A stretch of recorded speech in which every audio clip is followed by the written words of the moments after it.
He luchado mucho desde que mi empresa redujo el personal y perdí mi trabajo. Mi esposa Rebeca y yo habíamos estado casados durante 7 años y siempre había podido mantenerla, pero ahora las cosas habían cambiado. Nuestro matrimonio todavía era bueno, pero el estrés financiero estaba pasando factura. Rebeca no estaba dispuesta a conseguir un trabajo de tiempo completo para ayudar y estaba claro que necesitábamos reducir nuestro estilo de vida. No pude evitar sentirme culpable, aunque la pérdida de mi trabajo estaba fuera de mi control. En los primeros años de nuestro matrimonio, pude llevar a Rebeca a unas lujosas vacaciones y sorprenderla con regalos caros.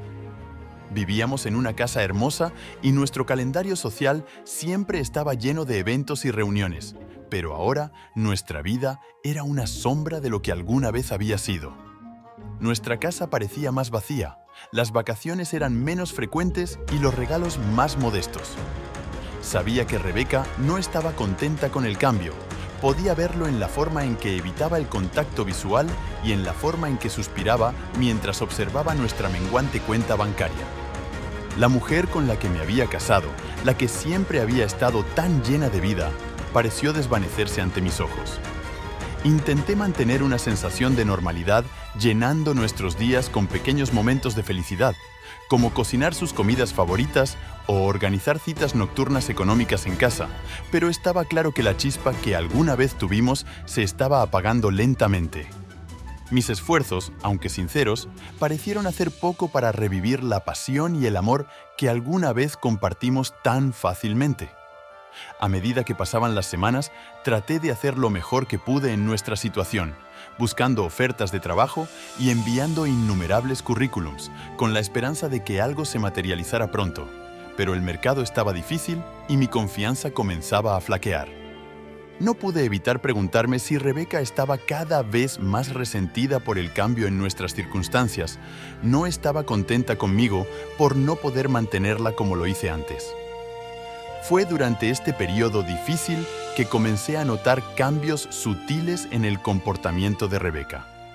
Pasaba cada vez más tiempo en su teléfono, sus dedos volando por la pantalla mientras enviaba mensajes de texto a personas que, según decía, eran solo amigos. Comenzó a salir con más frecuencia, alegando que necesitaba tiempo para ella o con sus amigos, y cuando estaba en casa, estaba distante, perdida en sus pensamientos o absorta en su teléfono. Intenté hablar con ella sobre mis preocupaciones, pero ella las descartó y me dijo que era demasiado sensible o paranoico. Me aseguró que todo estaba bien, que simplemente se estaba adaptando a nuestras nuevas circunstancias como yo, pero en el fondo no podía quitarme la sensación de que algo andaba mal. Decidí echar mano de mis ahorros y contratar a un investigador privado para que investigara sus actividades.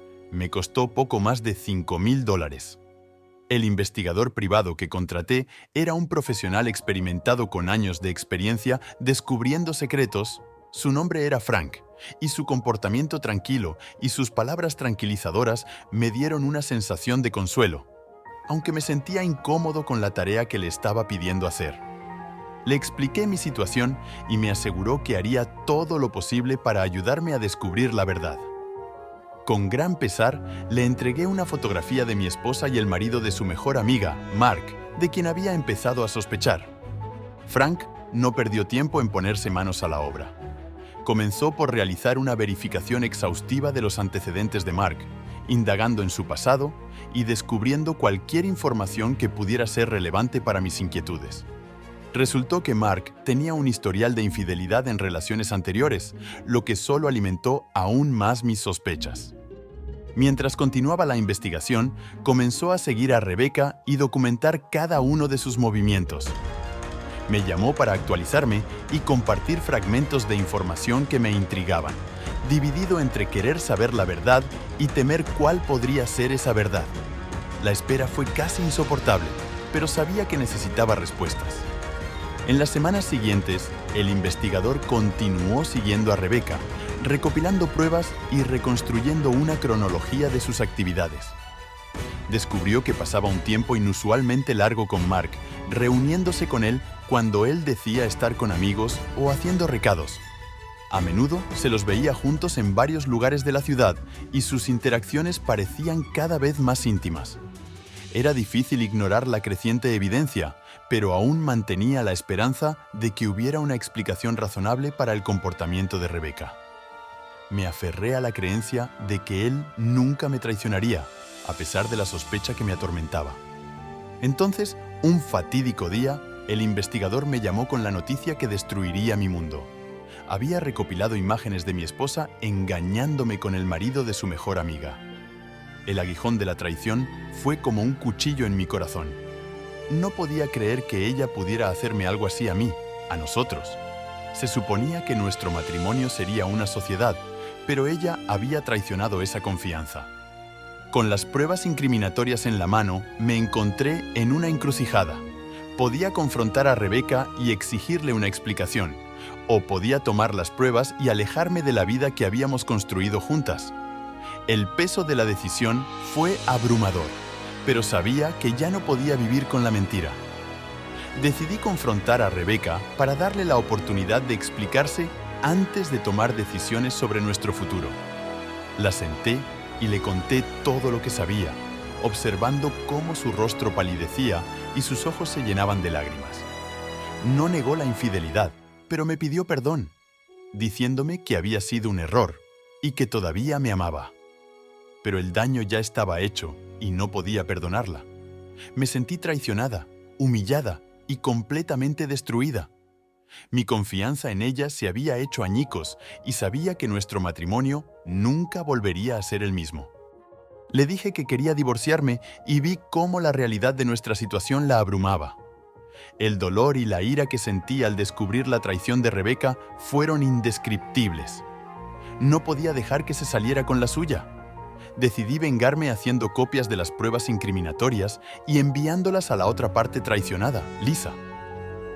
Pero mi plan tenía que ejecutarse a la perfección. Quería que el mensajero entregara los papeles del divorcio al mismo tiempo que entregaban en su puerta el sobre con los vídeos. A medida que se acercaba el día, sentí una mezcla de temor y anticipación. Sabía que una vez que se revelara la verdad, no habría vuelta atrás, pero también sabía que merecía algo mejor que una esposa infiel. Mis pensamientos se aceleraron mientras me preparaba para el momento de la verdad. Mi corazón latía con una mezcla de miedo y determinación. Finalmente llegó el día y observé desde lejos cómo un mensajero se acercaba a nuestra casa. Tocó el timbre y le entregó a Rebeca el sobre que contenía los papeles del divorcio. Sus ojos se abrieron en estado de shock al leer los documentos y darse cuenta de que su secreto había sido expuesto. Al mismo tiempo, el asistente del mensajero me llamó y me dijo que había dejado un sobre grande que contenía las imágenes incriminatorias en la puerta de su casa, asegurándose de que tanto Rebeca como Mark quedaran expuestos por su engaño. Mientras observaba cómo se desarrollaba la escena, sentí una mezcla de tristeza y satisfacción. Fue el final de nuestro matrimonio, pero también el comienzo de un nuevo capítulo en mi vida, donde finalmente podría dejar de lado el dolor y la traición. Nuestro otrora tranquilo vecindario estaba lleno de chismes y susurros, lo que hacía casi imposible escapar de las miradas críticas de nuestros vecinos. Rebeca trató de presentarme como el malo, alegando que había abusado de mí durante todo nuestro matrimonio, pero no había pruebas que respaldaran sus acusaciones y el juez se dio cuenta de sus mentiras. Debido a su mala conducta matrimonial, el juez dictaminó que no tenía derecho a pensión alimenticia. Fue una pequeña victoria en un mar de dolor. Después del divorcio, me encontré recogiendo los pedazos de mi vida destrozada. Ya no quería tener nada que ver con mi ex esposa y me concentré en reconstruirme. Me mudé de nuestra casa compartida y encontré un pequeño apartamento, un nuevo comienzo en un nuevo entorno. A medida que avanzaba, me enteré de que la mejor amiga de Rebeca, Lisa, también se había divorciado de Mark y se había mudado. Parecía que nuestras vidas, antes felices, habían sido destruidas por el engaño y la traición. Poco a poco, comencé a reconstruir mi vida, paso a paso.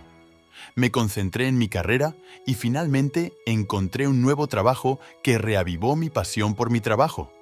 Me reconecté con viejos amigos que me habían apoyado en mis días más oscuros e incluso hice nuevos amigos que compartían mis intereses y pasatiempos. A medida que los días se convirtieron en semanas y luego en meses, comencé a sanarme del dolor de mi matrimonio roto. No fue fácil, pero cada día que pasaba me volví más fuerte y resistente. Comencé a concentrarme en mi bienestar, participando en actividades que me traían alegría y paz. Me inscribí en una clase de cocina y descubrí la satisfacción de crear comidas deliciosas desde cero. Una noche asistí a un grupo de apoyo local para personas que estaban pasando por un divorcio. Encontré consuelo en las experiencias compartidas de los demás y me di cuenta de que no estaba solo en mi viaje. Mientras escuchaba sus historias y compartía las mías, comencé a sentir una sensación de camaradería y comprensión. Con el tiempo, me di cuenta de que aferrarme al resentimiento y la ira que sentía hacia mi ex esposa solo me hacía daño. Decidí que la mejor manera de seguir adelante de verdad era perdonarla por sus transgresiones. No fue fácil, pero finalmente pude dejar de lado la ira y el resentimiento que me habían consumido. Con el dolor de mi pasado detrás de mí, miré hacia el futuro con un renovado sentido de esperanza y optimismo. Sabía que tenía la fuerza para enfrentar cualquier desafío que la vida me presentara y estaba entusiasmado con las posibilidades que me esperaban. A medida que continuaba sanándome y creciendo, conocí gente nueva y formé nuevas conexiones. Finalmente, encontré el amor nuevamente, un amor basado en la confianza, el respeto y una profunda comprensión de las lecciones que había aprendido de mi pasado. Mi viaje estuvo lleno de dolor y sufrimiento, pero encontré una manera de superarlo todo y construir una nueva vida para mí. Me concentré en cultivar la gratitud por las lecciones que había aprendido y el crecimiento que había experimentado como resultado de mis pruebas. Mi viaje no había sido fácil, pero me había enseñado valiosas lecciones sobre el amor, la confianza y el perdón. Me mostró que incluso en los momentos más oscuros, siempre había un rayo de esperanza y la posibilidad de curación. Y sobre todo, me enseñó que soy el arquitecto de mi propia felicidad y que tengo el poder de crear una vida llena de sentido y alegría. Al final, el dolor y la traición de mi pasado se convirtieron en el catalizador de mi crecimiento y transformación personal. A medida que avanzaba hacia el futuro, lo hacía con el corazón abierto y un renovado sentido de propósito, lista para aceptar todas las aventuras que la vida me tenía reservadas. Y así, me aventuré al siguiente capítulo de mi vida con coraje y determinación, sabiendo que sin importar los desafíos que enfrentara, podría superarlos y salir aún más fuerte que antes. Quiero decirle personalmente a Stories of Betrayal: gracias por brindarnos una plataforma para compartir nuestras historias. Tratar con alguien que te engaña no es fácil y en algunos casos es casi imposible controlar tus emociones. He tenido suerte.